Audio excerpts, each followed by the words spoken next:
Hi guys, Artie here, and today I'm going to explain the strong side of the series Regular Show to the slow and unfortunate downfall. Regular Show is one of the best and most popular Cartoon Network series of all time, so it was a shame to see it get less attention from the network years later into its run. It started off as two online shorts that had very early versions of the characters for film projects in 2005 and 2006 respectively, and then the creator J.G. Quintel went to work at Cartoon Network Studios to help work on Camp Lazlo and Flapjack. He also pitched Regular Show to the Cartoon Institute Showcase project, and the pilot was finished in August 2009. It was so successful, in fact, that they ordered not one, but 2 seasons. Before the Cartoon Network Renaissance era kicked off with their new series Regular Show, Adventure Time, Mad, Gumball, and the Looney Tunes show premiering, Cartoon Network was in big trouble. They just exited a dark age that started in 2008, where all the classic series were cancelled in favor of live-action shows and importing shows from Canada. The 2 last classic series, Foster's Home for Imaginary Friends and Ed, Edd n Eddy, ended in 2009. See Unreal was a huge failure since Cartoon Network is meant for cartoons and not live-action shows, and it was so bad it was rumored to be even a tax write-off. The first episode of Regular Show premiered on September 6, 2010, and was groundbreaking for the time. Unlike other animated shows at the time, excluding adult animation, there was more adult humor, innuendos, mild amounts of swearing, episodes centered around dating, and cartoon violence unseen at the time such as the presence and use of guns. This show pushed the limits of Cartoon Network censorship and teetered on the edge of being a show for teens and young adults, to almost adult animation of the likes of Futurama. The main characters Mordecai and Rigby were relatable to a young adult audience that is fresh out of school and now entering the workforce. The unusual side characters didn't come off as one note and were also deep and interesting, such as Skips, a quiet but immortal being with a complicated backstory. The comedic relief characters such as Muscle Man could get annoying at times, but he was more than just a one-liner seen in the episode Trucker Hall of Fame. Even one-off villains and side characters that only appeared once a season were awesome, such as Tecmo, a friend of Skip's. Many people didn't care for the dating aspect of the series, with Mordecai trying to date Margaret and CJ, but I thought it was a nice touch and even gave some dating and relationship advice to the viewers, like not to be nervous and insecure and just go for it. When the series aired internationally, many scenes and jokes were cut and dialogue was edited. Around this time, Cartoon Network wanted to center around a more mature audience and to produce more TV PG shows rather than just TV Y7 children's series like it was throughout the 2000s.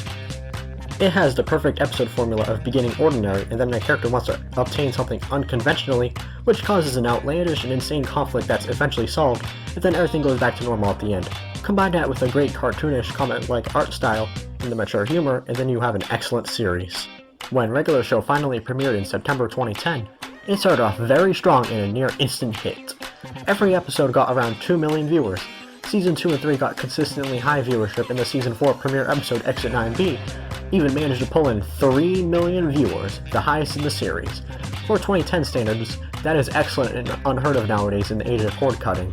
The series has received amazing reception from everyone to this day, besides the die-hard 90s Cartoon Network fans that thought the channel died in 2004. It received consistent viewership into Season 5, with only a small decrease in viewership towards the end of Season 6. It's pretty obvious to figure out what caused the decline in ratings. Yep, Teen Titans Go. Starting around mid to late 2015, they began overplaying Teen Titans Go and aired new episodes of other series unannounced when the new Thursdays block ended. To add insult to injury, Regular Show the movie aired without any promotion at all, so fans were unaware if this was actually premiering. But it got a decent amount of ratings, but not the best. It got even worse in 2016 when Season 7 started airing, and at this point, Teen Titans Go basically took over the channel. Also around this time, they stopped airing reruns of Regular Show despite new episodes still being in production. Teen Titans Go is undeniably bad and was hated not only due to it being an insult to the original series, but it was constantly overplayed in every other show airing at the time such as Regular Show, Adventure Time, Clarence, and Uncle Grandpa suffered because of it. It's very bad, but not as bad as others make it out to be. In my opinion, the final season was the worst one. However, I still like the premiere, the epic finale, and the specials in this season, but that's about it. The main problem is that they completely abandoned the old formula of what made the show so special in the first place.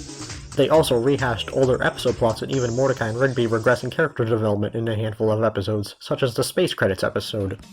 It is also the lowest rated season, with the highest rated episode being the finale with 1.37 million viewers, and the lowest rated being 820,000 viewers.